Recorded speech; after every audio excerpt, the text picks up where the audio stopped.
I don't really care about a male telling me how long he's been married, because I know that there are things that women have to pull back on and accept. It doesn't matter if it's lying, cheating, gaslighting, whatever. The woman is trained, even through religiosity. Preachers preach to women about tolerating and putting up with things to keep their marriage. If men cheat on them, don't give up your marriage all because he cheated. This is just a typical thing. So at the end of the day, when a man tells me that he's been married for an extended period of time, that does nothing for me. I don't get excited. I don't think that he's some exception to the rule.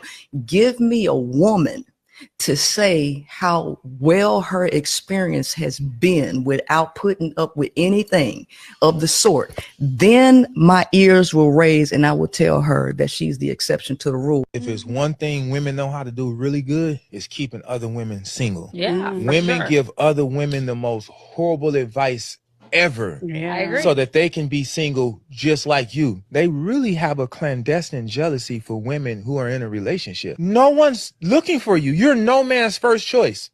You're absolutely no man's first choice, saying how you don't need no man and how we don't need y'all. What do you mean we, lady? Wait. You're only one person. What do you mean we don't need y'all? You are no man's first choice. Stop trying to recruit these young girls and have them recycle your way of thinking to pull them on your side, because these young girls and women that are aligning themselves with the interests of men, they have a chance to go on and have a happy and healthy, fruitful relationship. You don't. But now you're trying to recruit more and more women to come over there and be lonely with. Welcome back to the channel. You see the information on the screen. You know what I'm about. Let's get you married and let's get into it.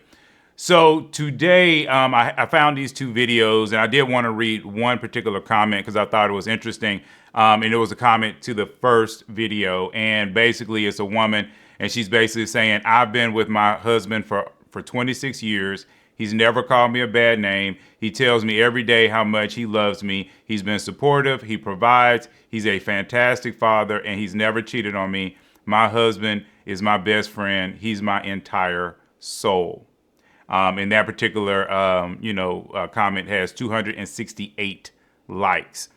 And the reason why I say this is because, again, if you're new to my channel, I know this will be the first time you've heard this, but if you've been hanging out, you already know kind of what I'm going to get into. And a lot of it is perspective. All right. Like a lot of the other comments with the first lady that spoke, a lot of those comments to her was basically saying, she's broken. Maybe she's coming from a bad place, blah, blah, blah. But I mean, we can never really negate someone's truth, i.e. what they've experienced in their life. Right. Because on the real, we all go through things, right? And one of the things that I'm always telling you is like, kind of what the Bible says when it talks about, an angry person. It says, don't go to an angry person or you'll learn their ways and you'll become like them, right? You'll endanger your soul and you'll become like them. And that's really what most of social media is right now. I mean, you look every single place and what you see is anger. In fact, a lot of the people, that's actually how they speak. If they're not in some direct podcast where they're talking to somebody, they're like, I'm telling you, you got to do this. You got to do this. You got to stay away from these people, blah, blah, blah. And they're all angry, in the screen because they know that gets people's emotions riled up. And if you can emotionally connect with someone, then honestly, you get access to them. Because most of us, whether we really want to say it or not, we do lean into our emotions. We pick vehicles based off emotions, clothes based off emotions. Even the things in our house or in our apartment, a lot of that stuff is emotional. I mean, have you ever been around someone that's a little bit older, maybe like your grandmother, and you're basically saying, hey, grandma, we need to throw XYZ out? I mean, it could be like a shirt that this woman has not worn in 30 years, but she'll fight you on it. And if you've never really seen that or had that conversation, again, watch the show, old TV show Hoarders.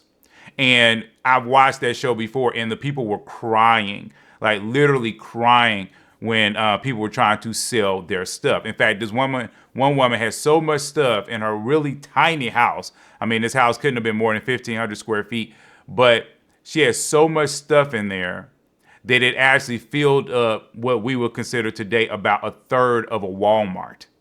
I mean, that is how much stuff, she had packed in that little bitty house. And when they were trying to sell it, she was crying. I mean, the woman was just uncontrollable tears. Because why? Because her emotions are in this stuff that she doesn't even use, stuff that she doesn't even see. But it's just the fact that every single thing when she bought it with an emotion in mind, right? So we have to understand that when people are out here talking, they're speaking from their emotion. But what a lot of people are not doing is they're never looking at multiple perspectives. They're only saying my perspective, what I've experienced. And what the first lady talked about, she said, I would think that woman is the exception. She literally said it in her video. But in reality, that's not the exception. Even in the Black community, about roughly 1 out of 4 women, maybe 1 out of 5, depending upon how you want to, make your argument, is living that good life. Okay. And honestly, more Black women could be living it and more Black men could be living it. But again, we have to re-educate people. And it's really hard to re-educate people because honestly, again, as you're trying to go out, just like this particular video is trying to do, there are so many people other in social media that are basically trying to trump this video.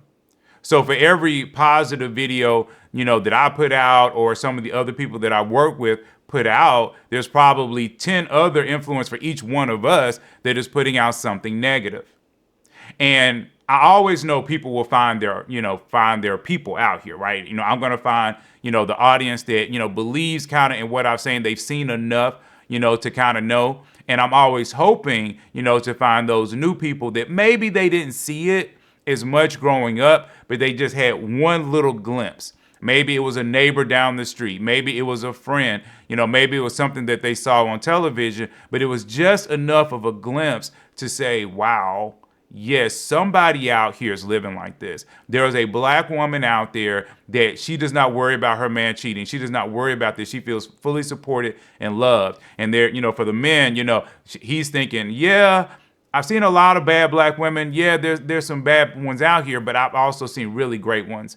Ones that are attractive, that are sweet, that are nice, that bend over backwards for their husband, that have never cheated on their husband, that are not always trying to level themselves up, right?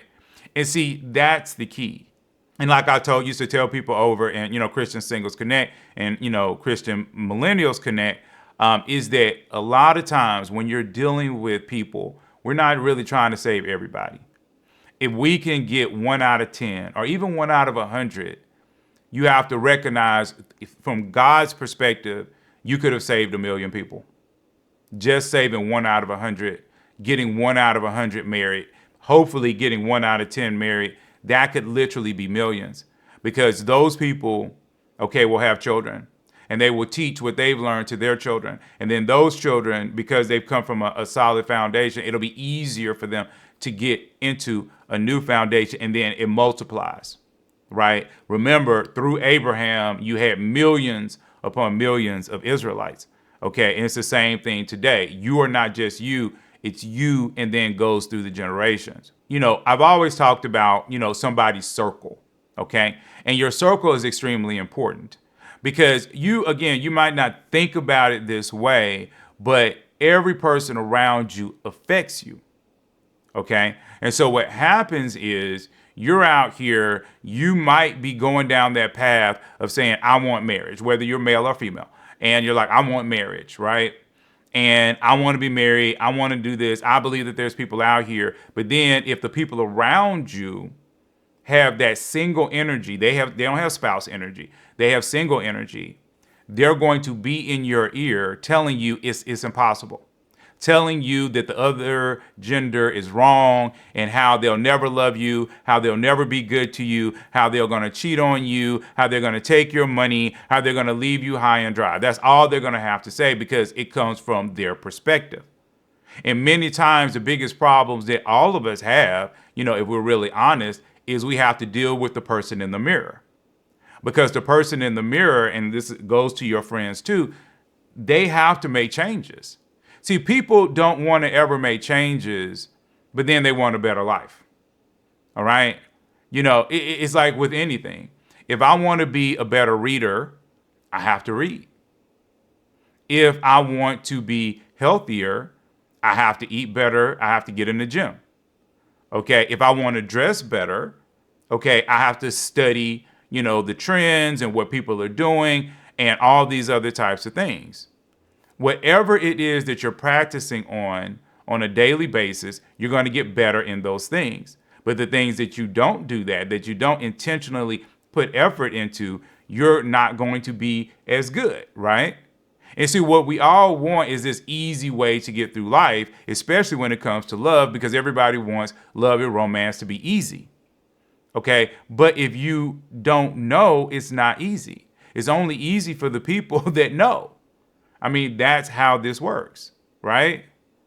So if you're struggling, and I'm believing that, because I do have some married people that follow me, and I thank those married people that follow me, especially when they get down in the comments and help, the single people. But if you're a single person and you feel like you're struggling, okay, again, who's in your circle? Who's speaking to you?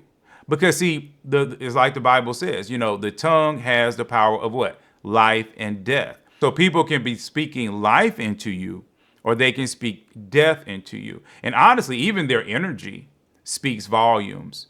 Because if you bring a man over, for the women that are watching, and you bring a man over, and then, you bring him around your friends, and then all of a sudden your friends, they don't might not say anything. They just,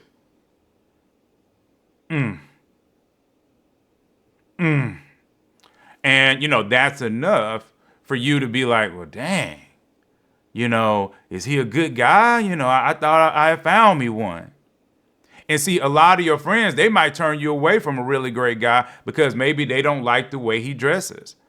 Or maybe they don't like the way he has his hair. Maybe he has too many tattoos. Maybe he doesn't have any tattoos. Because remember, it just depends upon, who you're out here walking with. Who are your friends?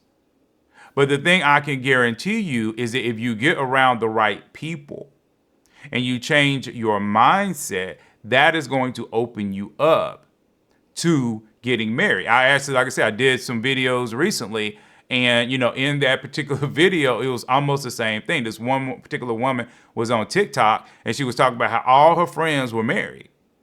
And she's like, it's just getting on my nerves, all of them getting married, and I thought we was gonna, and it's like, it's so, for me, it's kind of, when I listen to that, it's frustrating, but it's exact opposite of what the first lady talked about. Where the first lady is saying, I just don't see these men, blah, blah, blah, blah, blah. And then you got a whole nother set of women that are out here on TikTok. And not all of them were white. There were several of them that were black. And they were complaining that all of their friends were getting married and they just didn't want to get married right now. But those women have friends because that energy is on them, that energy is around them. So now that person is in that space of easy access to marriage. Why? Because the friend group is getting married, because they're walking and they're speaking marriage into this particular woman's life. And this is why single people keep you single, because they speak single. That's all they do. That's all they know. And they've dealt with so much pain from relationships that they don't know how to speak life into a relationship. But again, it's like the Bible says, a fool returns to their folly like a dog returns to his vomit. And that's exactly what most people do. You would think that, for some of these people out here, that, if it's a woman and she's gone out and she's chased the quote unquote bad boy or the trending guy or whatever it is she thinks is her type, that after she did that about 2 or 3 times and it did not work out, that she would change her type, or that a guy would do the same. But what happens is they don't. They continue to beat their head against a brick wall. And like I've told you all before, over 50% of the women that I run into, when they talk about marriage, they basically said, I married someone that was not my type. I would have never talked to this person. I would have never given them the time of day. And yet that was the very person that they married. And that's why I'm always telling women to do what? Talk to the men around you. It's always interesting because, like I say, I'll get in these conversations. We'll do the Zoom lives, which like next year, they'll be on Thursday, every other Thursday at 7 p.m. Eastern. And, even the women that'll come out there, sometimes they're like, well, Jay, where's these guys? Where are these guys? And I'm like, there's guys right around you. Are you making eye contact? Are you talking to them? Are you smiling? If a guy walks past you in the grocery store and he just says hello, good morning, okay, and you're not in a place where it seems dangerous or anything like that, would you say hello to him? Or do you just say, oh, good morning, and just keep walking? I mean, give him some attention. Look him in his face. Don't just make it, something so casual that you're never paying attention. Get out of your comfort zone a little bit and start to see everything else around you. And I want you to listen to your friends. I always believe that people should listen to their friends, but you have to look at your friends.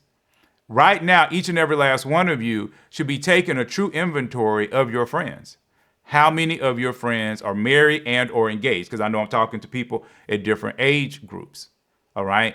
So how many people are married and or they're engaged? And then think about it from this other perspective, because that's what we want. Then think about how many people are in situationships. How many people, they've been dating a dude 4 and 5 years or 7 years, 10 years, but he ain't never married her. Okay. How many of your friends are baby's mamas? How many of your friends are baby daddies? Okay. Think about all of that. And as you think on that, remember, if you take all those people and you average them up, that's you. Okay. And I find that that tends to be about 90% accurate for most of us. So if you're a woman and of your 5 closest friends, including maybe a sister or 2, of those 5 people, let's say 3 of them are baby's mamas. 1 of them has been single forever. Okay. And then the final one, maybe she's married. Okay. Then as you average them up, that means more than likely you're going to be a single mama, because you have more friends leaning into single mamahood than you have friends that are leaning into marriage. If all your friends are single, okay, and maybe they don't have any kids, and they travel around the world and they do girls trips, and they always talking about how they want to be married, but they're always talking about their company and their business and stuff like that and making money. More than likely, you'll be one of those women making a lot of money, but you'll be single and you'll be doing a lot of traveling because you're going to be, generally speaking, like them. And like I've told you, most of my friends, like literally over 90% of all my friends, period, are married. Okay. And they all have approximately, I would say, 2.8 children. Okay. And most of them have pets. Most of them are homeowners. Most of them are college educated. And when you start to add them up, then I'm really close. I'm not exactly, because of some of the circumstances in my life, but I'm very close. And that is the point. Get around people with marriage energy. Get around people that want to be married, that believe in marriage. Okay. And I'm not trying to, get you with any fantasies, because you can have a bad marriage. Okay. You can marry a really bad person. But that's why I'm always encouraging you to vet people, to listen to them. Don't fall in love too quick, but listen to them, figure out what they can do for you. And are they a giver? All right. And ladies, you have to watch it a little bit, because I know the whole love bombing thing, but you have to make sure they are a giver. And if you can get that giver, then you're going to be pretty good. All right. So hopefully that helped. Remember, again, in 2025, we will be doing those Zoom lives. Also, because it's close to Christmas and the holidays, I really do encourage all of you to pray for your family. I hadn't been talking about that much, but you really have to pray for your family around the holidays, because it's a very dangerous time, because a lot of us are praying, but we're praying for the wrong thing. So our prayers are not going to cover people close to us. And I wish I had started to say this earlier, but it is what it is. So that is another thing that I want to tell you about. Also, if you're interested in the speed dating that we'll continue to do, or at least the introductions of people, remember down there in that description will be a form that you can go. It's sitting on a Google Drive. You have to download that form. You have to fill it out, and then you have to email it back to me. There's a lot of information down there, so you can find it. And if you're interested in joining Christian Singles Connect or Christian Millennials Connect, if you're under 40, then you'll see the information on the screen. You can go check that out. That's also in the description. So please, like I say, come out. It just makes it just a little bit easier for me to contact you, when it comes to different events and things like that we will be doing. All right. So please please subscribe, and I'm going to see you all in the very next video.